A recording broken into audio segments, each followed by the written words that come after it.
ನಮಸ್ತೆ ಸ್ನೇಹಿತರೆ. ಅಪ್ಪು ಸರ್ ಅವರ 50ನೇ ವರ್ಷದ ಹುಟ್ಟುಹಬ್ಬಕ್ಕೆ ನಮ್ಮ ಕಡೆಯಿಂದ ಒಂದು ವಿಶಸ್ಸನ್ನು ಹೇಳೋಣ. ಅವರು ಮಿಸ್ ಮಾಡ್ಕೊಂಡಿರೋದು ಎಲ್ಲರಿಗೂ ಇವತ್ತಿಗೂ ಮರೆಯೋದಕ್ಕಾಗದೇ ಇರ್ತಕ್ಕಂಥ ಒಂದು ವಿಚಾರ. 50 ವರ್ಷ ಪೂರೈಸಿದ್ದಾರೆ. ಅವರು ಇಂಡಸ್ಟ್ರಿಗೆ ಬಂದು 50 ವರ್ಷ ಆಗಿದೆ. ಅವರ ಹುಟ್ಟುಹಬ್ಬಕ್ಕೂ 50ನೇ ವರ್ಷದ ಹುಟ್ಟುಹಬ್ಬದ ಸಂಭ್ರಮ ಆಚರಣೆ ಕೂಡ ಇದೆ. ಅದೇ ರೀತಿಯಾಗಿ ಅವರಿಲ್ಲ ಅನ್ನೋ ಬೇಜಾರು ಕೂಡ ಎಲ್ಲರಲ್ಲೂ ಇದೆ. ಅದು ಇವತ್ತಿಗೂ ಮಾಸದೇ ಇರ್ತಕ್ಕಂಥ ನೋವು ಅಂತಲೇ ಹೇಳ್ಬೋದು. ನಗುಮುಖದ ಒಡೆಯ ಅಂತ ಹೇಳಿದರೆ ಅದು ಪುನೀತ್ ರಾಜ್ಕುಮಾರ್ ಸರೇ. ಅವರಿಗೆ ಯಾರೂ ಸರಿಸಾಟಿ ಇಲ್ಲ, ಅವರಿಗೆ ಅವರೇ ಸರಿಸಾಟಿ. ನೀವೆಲ್ಲ ನೋಡ್ತಾ ಇದ್ದೀರಲ್ವ, ಇದು ಅವರ ಹುಟ್ಟುಹಬ್ಬದ ಪ್ರಯುಕ್ತ ಕನ್ನಡ ಮೀಡಿಯಂನ ಸರ್ಕಾರಿ ಶಾಲೆಯ 10ನೇ ತರಗತಿ ಓದ್ತಕ್ಕಂಥ ಮಕ್ಕಳಿಗೆ ಒಂದು ಚಿಕ್ಕದಾಗಿರ್ತಕ್ಕಂಥ ಒಂದು ಸ್ಟೂಡೆಂಟ್ ಕಿಟ್ಟನ್ನು ನಾವು ಕೊಡ್ತಾ ಇದ್ದೀವಿ. ಅದು ಈ ವರ್ಷ ಮಾತ್ರ ಅಲ್ಲ, ನನ್ನ ತಮ್ಮ ಪ್ರತಿ ವರ್ಷವೂ ಕೊಡ್ತಾ ಇದ್ದಾರೆ. ಅದನ್ನು ಏನಕ್ಕಂತ ಹೇಳಿದರೆ, ಅವರು ಪುನೀತ್ ಸರ್ ಅಂತ ಹೇಳಿಬಿಟ್ರೆ ನಮ್ಮ ಮನೆಯಲ್ಲಿ ಅಷ್ಟು ಒಂದು ಬಿಗ್ ಫ್ಯಾನ್ಸ್ ಅಂತಲೇ ಹೇಳ್ಬೋದು. ನಮ್ಮ ಮನೆಯಲ್ಲಿ, ಅಂಗಡಿನಲ್ಲಿ ಎಲ್ಲ ಕಡೆಯೂ ದೇವ್ರ ಫೋಟೋ ಜೊತೆಗೆ ಪುನೀತ್ ಸರ್ ಫೋಟೋನೇ ಇದೆ. ಅದನ್ನು ನೆಕ್ಸ್ಟ್ ವೀಡಿಯೋದಲ್ಲಿ ನಾನು ಅಪ್ಲೋಡ್ ಮಾಡ್ತೀನಿ, ಬೇಕಿದ್ದರೆ ನೋಡ್ಬೋದು. ನಮ್ಮ ಮಗಳಿಗಂತೂ ಪುನೀತ್ ಸರ್ ಅಂದರೆ ಅಷ್ಟು ಇಷ್ಟ. ನನ್ನ ತಮ್ಮನಿಗೂ ಅಷ್ಟೇ. ನನ್ನ ತಮ್ಮ ಅಂಗಡಿನಲ್ಲಿ ದೇವ್ರ ಫೋಟೋ ಇಟ್ಟಿದ್ದಾನೆ, ದೇವ್ರ ಫೋಟೋದ ಪಕ್ಕನೇ ಪುನೀತ್ ಸರ್ ಫೋಟೋ ಇಟ್ಟಿದ್ದಾನೆ. ದೇವರು ಏನಂತ ಹೇಳಿದರೆ, ದೇವರಿಗೆ ಪರಮಾತ್ಮ ಅಂತ ಕರಿತೀವಿ. ಆ ಒಂದು ಪರಮಾತ್ಮನಿಗೆ ಈ ಪರಮಾತ್ಮ ಇಷ್ಟ ಆಗಿ ಬೇಗ ಕರ್ಕೊಂಡ್ರೋ ಏನೋ ಗೊತ್ತಿಲ್ಲ. ಬಟ್ ನಿಜಕ್ಕೂ ಇದು ಅವ್ರ ಹುಟ್ಟುಹಬ್ಬ ಅಂತ ನಾವು ಸಂಭ್ರಮ ಪಡಬೇಕು ಅಥವಾ ಅವರಿಲ್ಲ ಅಂತ ದುಃಖ ಪಡಬೇಕು ನನಗೆ ಗೊತ್ತಿಲ್ಲ.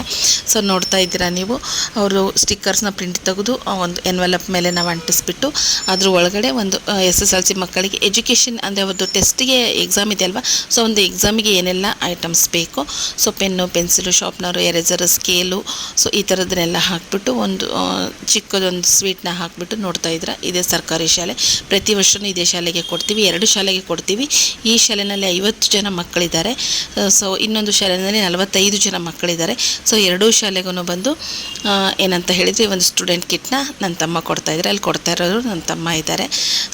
ಪ್ರತಿ ವರ್ಷ ಕೊಡ್ತಾನೆ. ಇದನ್ನು ನಾನು ತೋರಿಸ್ಬೇಕು ಅಂತ ವಿಡಿಯೋ ಮಾಡ್ತಾ ಇಲ್ಲ. ಇದು ನಾವೇನೋ ಹೇಳ್ಕೊತಕ್ಕಂಥ ಒಂದು ದೊಡ್ಡ ಸೇವೆ ಅಂತೂ ನಿಜವಾಗ್ಲೂ ಅಲ್ವೇ ಅಲ್ಲ. ಅವು ಮಕ್ಕಳಿಗೂ ಒಂದು ಏನಂತ ಹೇಳಿದರೆ, ಅವ್ರದ್ದು ಇವತ್ತು ಶಾರದಾ ಪೂಜೆ ಇತ್ತು ಮತ್ತು ಹಾಲ್ ಟಿಕೆಟನ್ನು ಕೊಡ್ತಾಯಿದ್ರು. ಅವತ್ತೇ ನಾವು ಕೊಟ್ಟಿದ್ದೀವಿ. ಅವರಿಗೂ ಏನೋ ಒಂದು ಪ್ರೋತ್ಸಾಹ, ಉತ್ಸಾಹ. ನಮಗೂ ಪುನೀತ್ ಸರ್ ಅಂತ ಹೇಳಿದರೆ ಅಷ್ಟೇ ಅಭಿಮಾನ. ಬಟ್ ಅವ್ರು ಮಾಡಿರೋಷ್ಟು ದೊಡ್ಡ ಒಂದು ಸೇವೆ ನಾವು ಮಾಡಲಿಕ್ಕಾಗಲಿಲ್ಲ ಅನ್ನೋ ಒಂದು ಚಿಕ್ಕ ಅಳಿಲು ಸೇವೆ ಇರಲಿ ಅಂತ ಹೇಳಿಬಿಟ್ಟು ಇದನ್ನು ನಾವು ಮಾಡ್ತಾ ಇದ್ದೀವಿ. ಖಂಡಿತ ಇದನ್ನು ನಾವು ತೋರಿಸ್ಕೋಬೇಕು, ಮಾಡಬೇಕು ಅನ್ನೋ ಉದ್ದೇಶಕ್ಕೆ ನಾನು ಈ ಒಂದು ವಿಡಿಯೋನ ಮಾಡಿಲ್ಲ. ಇದೇನು ದೊಡ್ಡ ಕಾರ್ಯ ಅಂತ ಮಾಡಿದ್ದೀರ ಅಂತ ಹೇಳೋರು ಇರ್ತಾರೆ.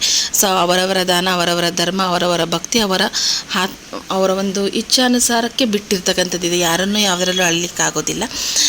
ಇದು ಪ್ರತಿ ವರ್ಷ, ಈ ವರ್ಷ ಅಂತಲ್ಲ, ಅವರೊಂದು ಪುಣ್ಯ ಸ್ಮರಣೆಗಾಗಿರ್ಬೋದು ಮತ್ತು ಅವರ ಹುಟ್ಟುಹಬ್ಬಕ್ಕಾಗಿರ್ಬೋದು ಪ್ರತಿ ವರ್ಷ ಕೊಡ್ತಾ ಬಂದಿದ್ದೀವಿ. ಅದೇ ರೀತಿಯಾಗಿ ಈ ವರ್ಷವೂ ಕೊಟ್ಟಿರೋದಿದೆ. ಈ ವರ್ಷ ಏನಕ್ಕಂತೇಳಿದ್ರೆ, ನಾನೊಂದು ಚಿಕ್ಕದು ವಿಡಿಯೋ ಮಾಡ್ಕೋಬೇಕು ಅಂತ ಅನ್ನಿಸ್ತು, ವಿಡಿಯೋ ಮಾಡ್ಕೊಂಡಿದ್ದೀನಿ. ಬಿಟ್ಟರೆ ಇದೇನು ಈ ವರ್ಷ ನಾವು ಹೊಸದಾಗಿ ಏನು ಮಾಡ್ತಾಯಿಲ್ಲ, ಪ್ರತಿ ವರ್ಷವೂ ಮಾಡ್ಕೊಂಡು ಬಂದಿರತಕ್ಕಂಥದ್ದೇ ಇದೆ ಇದು. ನನ್ನ ಯೂಟ್ಯೂಬ್ ಚಾನಲ್ ಇರೋದ್ರಿಂದ ನಾನು ಇದನ್ನು ತೋರಿಸ್ಬೇಕು ಅನ್ನೋದಕ್ಕಿಂತ ನಾನೊಂದು ಏನು ಮಾಡಿದ್ದೀವಿ ಅಪ್ಪು ಸರ್ ಬರ್ತಡೆಗೆ, ನಮ್ಮ ಒಂದು ಖುಷಿನ ನಾವು ಯಾವ ಥರ ಸೆಲೆಬ್ರೇಟ್ ಮಾಡಿದ್ದೀವಿ ಅನ್ನೋದೊಂದು ಪುಟ್ಟ ವಿಡಿಯೋದ ಮುಖಾಂತರ ನಾನು ತೋರಿಸಿದ್ದೀನಿ. ಹೋಪ್ ಈ ಒಂದು ವಿಡಿಯೋ ನಿಮಗೆಲ್ಲರಿಗೂ ಇಷ್ಟ ಆಗಿದೆ ಅಂತ ತಿಳ್ಕೊತೀನಿ. ಇಷ್ಟ ಆಗಿತ್ತು ಅಂತ ಹೇಳಿದರೆ ದಯವಿಟ್ಟು ಸಬ್ಸ್ಕ್ರೈಬ್ ಮಾಡಿ ಎಲ್ಲರೂ ನನ್ನ ಚಾನಲಿಗೆ ಅಂತ ಹೇಳ್ತೀನಿ. ಥ್ಯಾಂಕ್ ಯು ಎಲ್ಲರಿಗೂ.